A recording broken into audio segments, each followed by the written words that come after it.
ఓం సదాశివసమారంభాం వ్యాసశంకరమధ్యమాం అస్మదాచార్యపర్యంతాం వందే గురుపరంపరాం.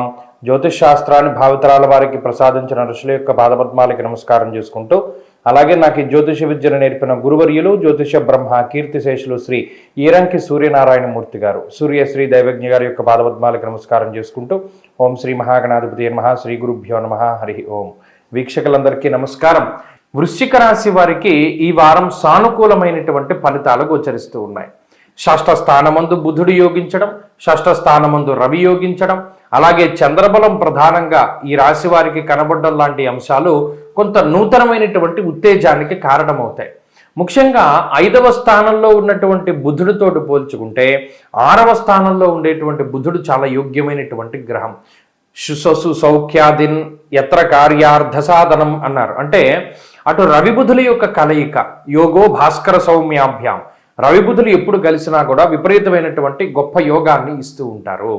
అటువంటి సందర్భంలో 6వ స్థానమున చేరినటువంటి రవిబుధులు శత్రువుల బాధ నుండి, రోగ బాధల నుండి, రుణ బాధల నుండి వృశ్చిక రాశి వారిని బయటపడేస్తారు. ప్రత్యేకించి చూడండి, ఒక పర్టిక్యులర్ ఆరాలో ఉంటూ ఉంటారు. అంటే ఇబ్బందికరమైనటువంటి, లేదు మన ఇక్కడ ఇమడలేము, లేదు మన ఇక్కడ ఉండలేము, అయినా సరే మనం ఉండవలసి వస్తుంది అనేటువంటి పరిధిలో కొంతమంది జీవిస్తూ ఉంటారే, అటువంటి వాళ్ళు ఆ పరిధిని దాటి బయటికి రాగలుగుతారు, స్వేచ్ఛగా ఉండగలుగుతారు, మానసికమైనటువంటి ప్రశాంతతని పొందగలుగుతారు. అలాగే శత్రు దుర్భేద్యమైనటువంటి సామ్రాజ్యాన్ని, మనం గతంలో ఇటువంటివి చేయకపోవడం వల్ల ఇబ్బంది పడ్డాం అనేటువంటి ధోరణిలో ఒక చక్కటి వలయాన్ని ఏర్పాటు చేసుకుంటారు.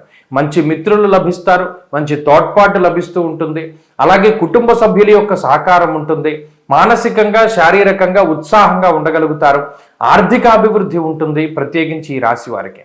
దీనితో పాటు బద్ధకం ఎక్కువగా ఉంటుంది, క్షణికావేశము కోపము చాలా ఎక్కువగా ఉంటాయి.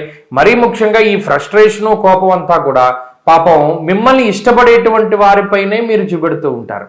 అది మీకు తెలుసు, మనం చేస్తోంది తప్పు, పాపం వాళ్ళు మనల్ని ఎక్కువగా ప్రేమిస్తున్నారు, మనం వాళ్ళని విసుక్కుంటున్నాం అని మీకు తెలిసినప్పటికీ కూడా ఇంక ఎవరి మీద చూపించాలో తెలియక వారిని కోప్పడుతూ ఉంటారు. అది ఒకటి ఈ వారంలో కొంత ఇబ్బందిని కలగజేస్తుంది.